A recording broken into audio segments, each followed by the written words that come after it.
And finally, the man I'm about to introduce is the only man in the world who was asked to lecture at both Harvard and Oxford and didn't attend college. The man I'm about to introduce is the only man who has represented 58 Academy Award winners, 34 Grammy Award winners, and 42 New York Times bestsellers. The man I'm about to introduce has given advice to 3 United States presidents. The man I'm about to introduce has written 19 books, including 5 bestsellers. The man I'm about to introduce has appeared on Good Morning America and the Today Show on the average of 2 times a month for the past 17 years. The man I'm about to introduce has studied success for 30 years and has come to share some of those secrets with you. The man I'm about to introduce is a Hollywood legend. Please join me in welcoming Michael Levine. Thank you, Kent. How are you? Good. It's so nice to see you. So, couple things. First of all, really, really an honor. And it's a nice time of year to meet you because it's a new year. So that's kind of exciting in its own way. I do have a question or two before we begin. This is a serious question. I don't want you to feel intimidated by your answering truthfully. I won't be offended either way. Is anyone in this room discomforted by rough language? Will you tell me? No? You're okay? All right. Sometimes I get excited about what I'm talking about, and sometimes I use language that maybe I wouldn't use if we were in a more kinder, gentler environment. So will you forgive me if I do that? Nice, thank you. Good. Now, I want to confess to you that I kind of, oh, by the way, one other thing, one clarifying point. Ken did tell you that I have given advice to 3 U.S. presidents, and that is true. But I thought I should clarify something for you. I have given advice to 3 U.S. presidents of both political parties. And so what that means is that I'm a hooker. And you're hearing some stuff today from a hooker. Isn't that interesting? Interesting kind of thing. All right. I bet that is the last thing in the world you ever thought you were coming to hear today. So anyway, look, let me start with a confession.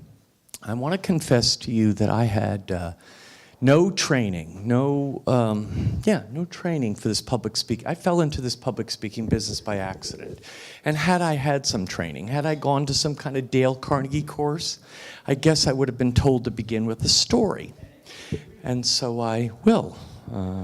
In thinking about what kind of story I wanted to tell you today, 2 came to mind because all my life I had 2 passions. One was Hollywood, the entertainment industry, and the other was politics.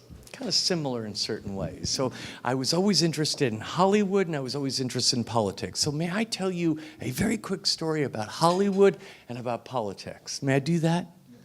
Now, which one do you want first? Do you want the Hollywood story first or the political story? Hollywood. You want to do Hollywood? Hollywood. How many people here work in Hollywood? Raise your hand. Okay, so we'll do Hollywood. Senator. Now, you are too young a group to remember a man, I think, that is central to this story, Swifty Lazar. Does anyone here remember Swifty Lazar? Raise your hand really high. Swifty Lazar. Okay. For the younger people in this group, who was Swifty Lazar? He was, as I remember, a manager, and he wore big black rimmed glasses. Yeah. And he was the escort of Elizabeth Taylor on some occasions. Swifty Lazar was the biggest and most influential and powerful literary agent of all time. Of all time. And there was only one Swifty Lazar. He did indeed wear big glasses. So, Swifty Lazar spent 6 years of his life signing his biggest client. That's a long time. For those of you who have ever tried to go after a client, 6 years, a long time. Well, he did it. After 6 years, he signed his biggest client of all time. And that client was Cary Grant. Now, how many people in this room know who Cary Grant is? It's a young group. Cary Grant would be like George Clooney times 1,000. Is that fair? Cary Grant, the biggest star of his life. So he signed Cary Grant. Now, at this point in the story, there's no email, there's no computers, and so Cary Grant came in to Swifty Lazar's office, and he signed his contract after 6 years. Now, as Mr. Grant is about to leave, he puts his hand on the door, he opens the door to leave, and as he's leaving, he says, "Mr. Lazar, before I leave, just one last question. Are you Jewish?" And Mr. Lazar was reported to have said, "Not necessarily." Not necessarily. That's the kind of do what it takes answer. Not necessarily. Now, another story. This one's going to be a political story. I'm going to do that. Anyone here interested in politics, Mr. Cassell? Anyone interested in politics? Okay. Raise your hand if you have even a modest interest in politics. Raise your hand if you know who. Okay, great. Fantastic. Okay. So this is now guys, listen to me carefully. This is a true story. It's a true story. It is about someone who I gave a counsel to, and it's a true story. The problem with the story is that you have to promise me that you will not repeat this story. Is that okay? This is a true, sister? Yes. Okay, you got it? All right, here we go. Now, several years ago, a current president, a former president, and a current vice president wanted to get together to meet to create some political understanding over some contentious issues.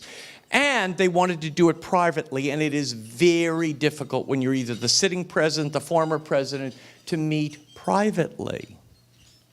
So the president, Bush, son, and Vice President Cheney were out campaigning in Kansas, and Bill Clinton came in to Kansas where they were campaigning, and they decided to meet.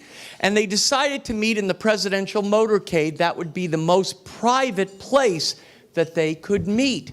And so we have President Bush, sitting president, Vice President Dick Cheney, sitting vice president, and former President Bill Clinton, all in the limo.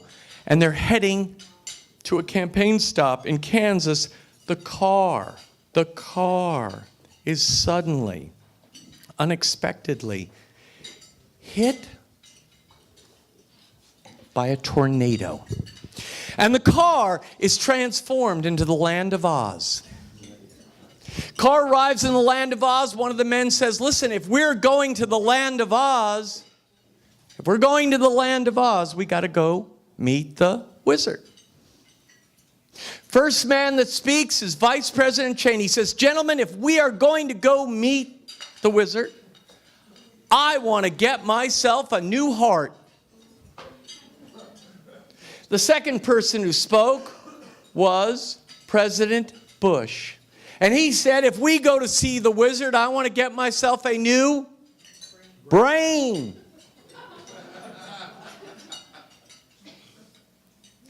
Friends, my boss, Bill Clinton, didn't say a damn word. He just stared at the two men, looked them right in the eye and said, "Fellas, the hell with that. Where's Dorothy?" Now, my psychologist friends tell me laughter's a sign of understanding. Is that true? Now, I was born in New York City. I was born about 2.5 miles north of Ground Zero.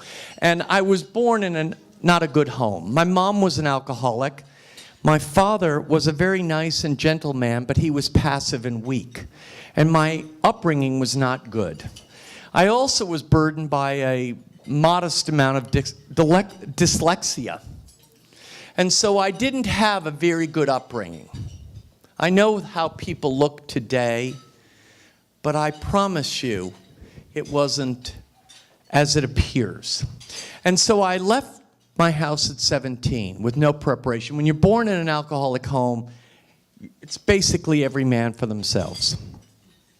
And I left the house at 17. I went off to college for 6 months and I quit. I was unprepared. And now I'm 18. I've got no job and I've got no money and I've got no education and I've got no parenting. I am at this point in the story, friends, a scared, skinny kid. And let me tell you something about being scared and skinny with no money, no job, no education, no parenting. People who look like the people in this room, they don't pay much attention to you. Things got better later. So off I go, and at 18 and you're scared and skinny, I had to make a decision. I was always interested in politics. I was always interested in entertainment. And what I decided to do was figure out where to go. And when you're scared and skinny, I think you come to conclude what I came to conclude, which is that Washington is just Hollywood for ugly folks. And I came out here. See, son, I just look stupid. See how it is? So I came out here. Now, here's the problem. Don't know what I'm going to do. Don't have any money. Don't have any job. That'll focus your mind.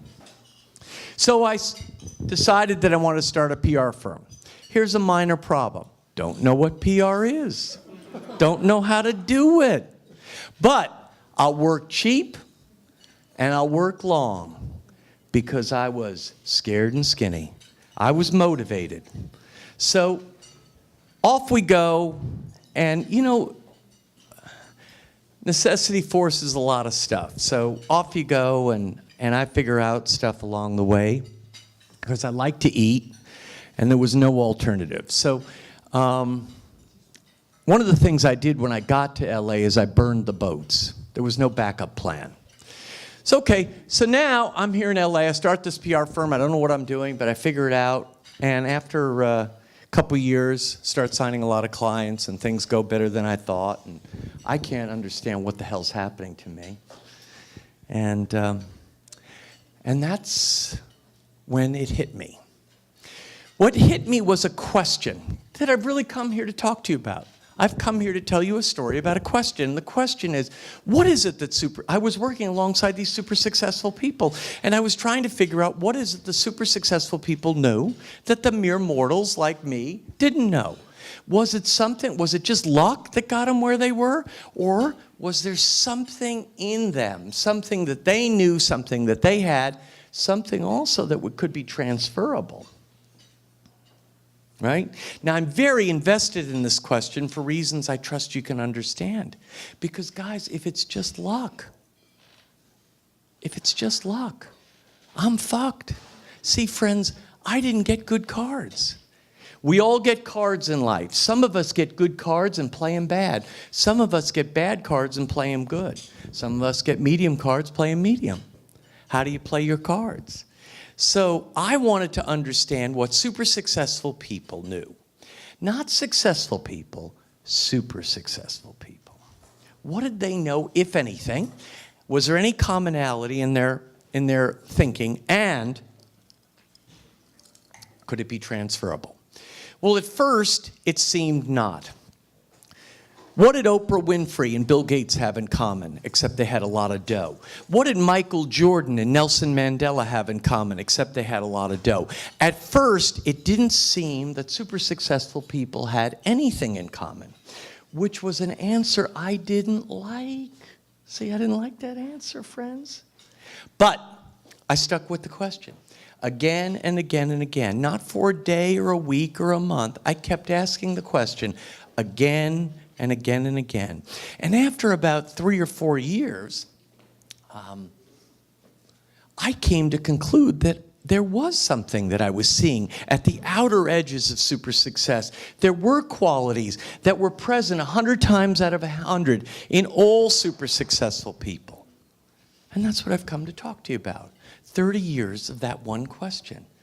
And I'm going to share it with you, but I'm going to share it with you right after I ask you a question, which is, how many people in this room feel like they are producing in their lives, professionally and personally, at a level that is slightly below their greatest and fullest capacity? Raise your hand if you feel that you're currently producing at a level that's just slightly below. Maybe it's a level 7 or 8. Raise your hand. Hi, go ahead. Okay, good. So it is you who might be interested in this. If you feel like you're producing at a level 10, you probably can go to sleep for the rest of this. I found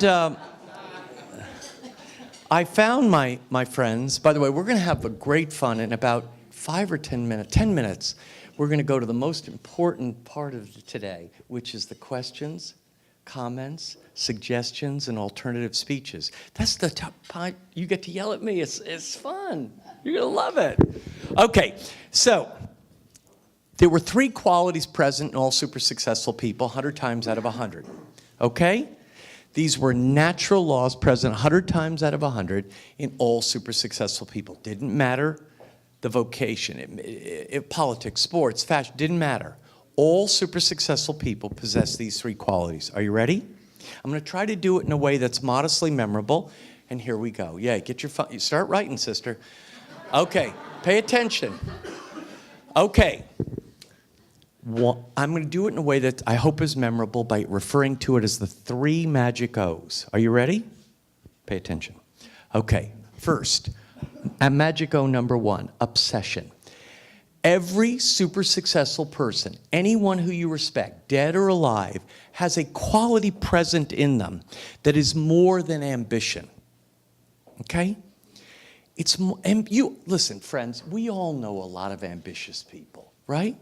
We also know a lot of ambitious people that can't find their way out of a fucking burning building. Okay? They're ambitious, but they can't find their way out of a burning building. Now, this quality of obsession is something deeper, richer, more primal, more intense. It is something that I might describe as a burning, maniacal rage, as if your life depended on it. All super successful people possessed a quality inside themselves that was a burning, maniacal rage, as if their life depended on it. And if you want to know if Steve Jobs had it, yes. If you want to know anyone that you venerate or respect.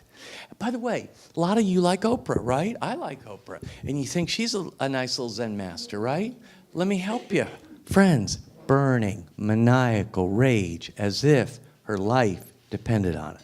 You got that? An obsession, a burning, maniacal rage, as if your life depended on it. Number 2, optimism. But it is an unusual form of optimism in this way.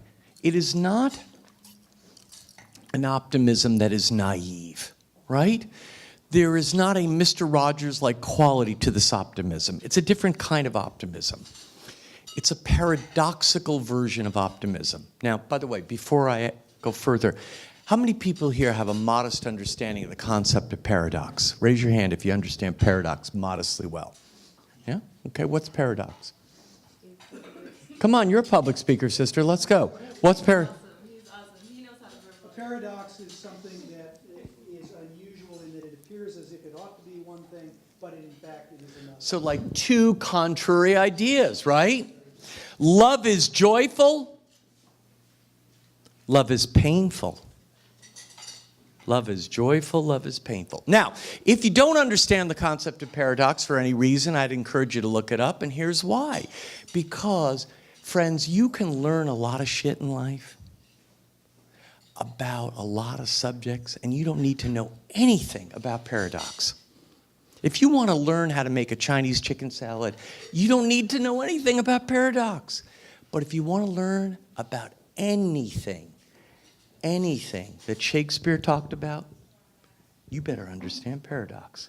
Because there's no great topic, no great eternal topic that isn't very rich in paradox.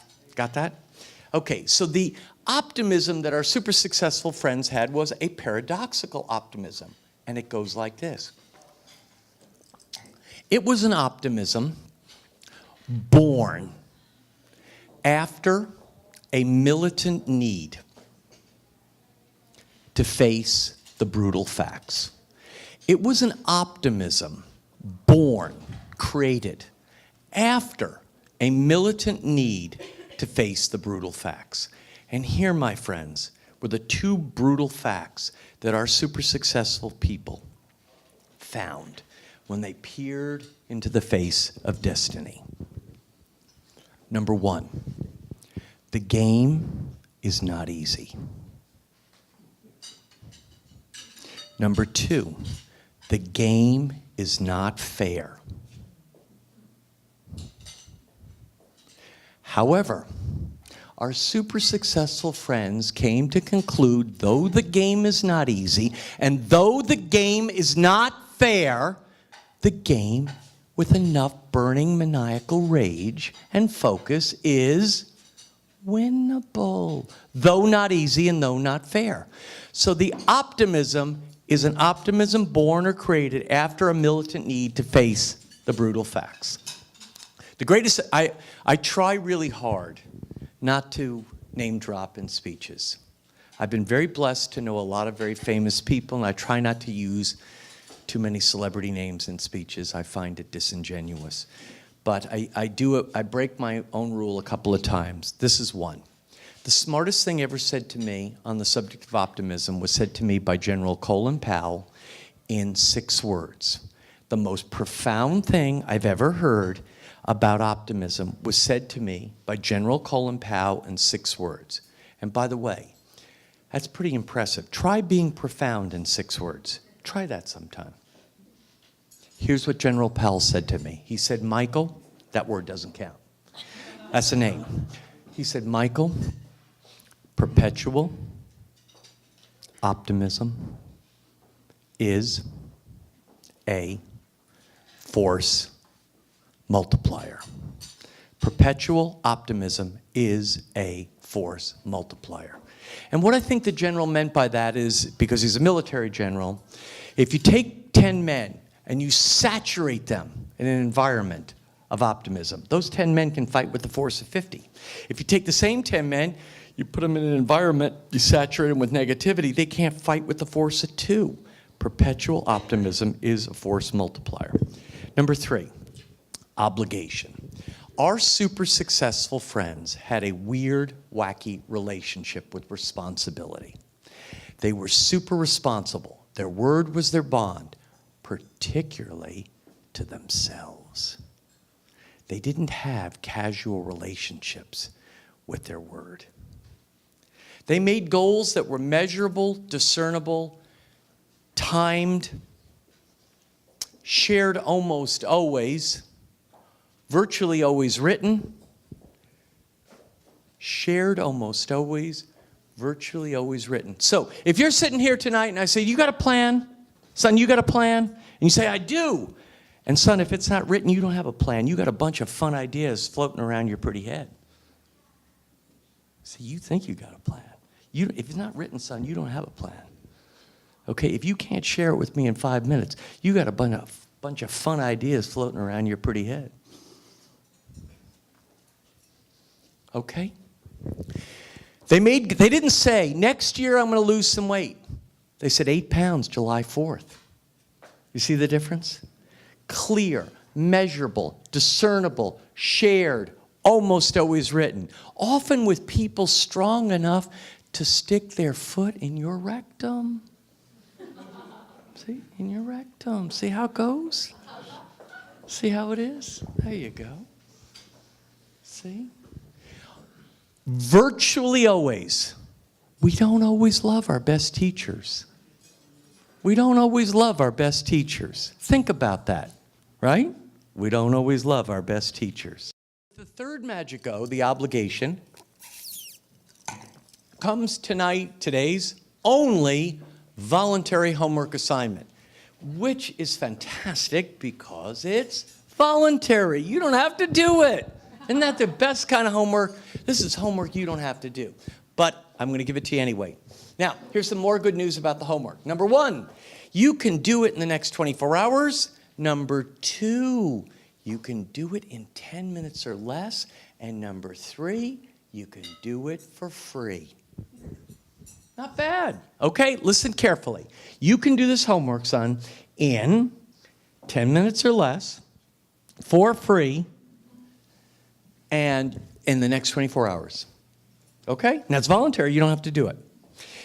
I'm going to make it even better for you. If you do it, and I don't know that you will, but if you do it, if you do this one thing, this one homework assignment, if you do it, I will give you 100% money-back guarantee that this one homework assignment, this one homework assignment will change your life radically, permanently, and instantly. This one homework assignment will change your life radically, instantly, and permanently. May I tell you what it is? Okay. Here's what I want you to do. In the next 24 hours, I want you to go home or go wherever you're going tonight, and I want you to make a commitment to fire your flaky friends. In the next 24 hours, I want you to go home and make a commitment to fire your flaky friends. Because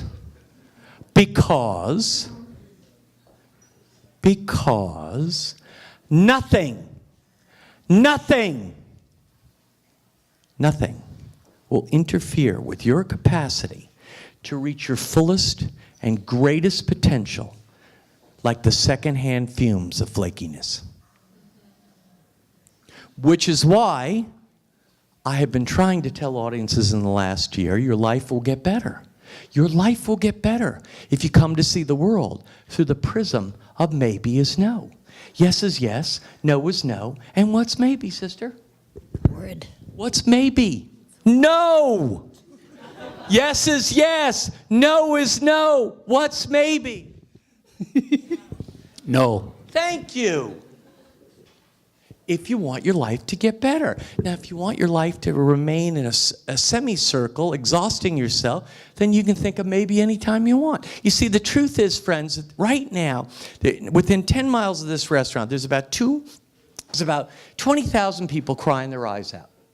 Gay, straight, black, white, young, old. And they're crying, they're complaining, because they have a militant need to hear maybe is yes. See? Now, if you're born around ground zero like I was, and if you were there like I was, you kind of get this hint that life is short and unpredictable. See, when the planes hit the building, I got a different kind of feeling around time. See how it goes? Life is short and life is unpredictable. Okay, now, I have many more little stories to tell you, but I'm more interested in what you have to tell me, and particularly if you differ with something or whatever your feelings are. So this is an opportunity for the next 5 or 10 minutes to have questions, comments, suggestions, and alternative speeches. Now, if you want to have fun, do you want to have fun? Always. Throw hard. I'm right here. Throw right at me.